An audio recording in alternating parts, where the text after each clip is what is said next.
अस्सलाम वालेकुम जी आलिम दोस्तों छा हाल आहे? ख़ुशि आहियो? ख़ैर तबियत से ठीकु आहे जी।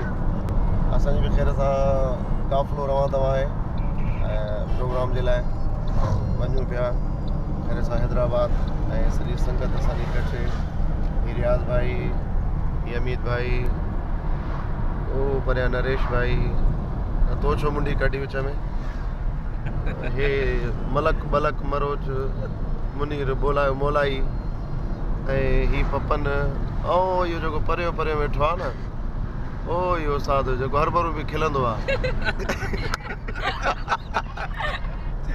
उस्ताद ढोलण, असांजो जिगर, असांजी जान, असांजा बाज़ू, हे सभु असांजा बाज़ू सॼी पलटून ख़ैर सां रवानगी आहे असांजी अवल ख़ैर। सो दुआ कजो ख़ैर सां असीं पहुचूं प्रोग्राम ते। जी हाल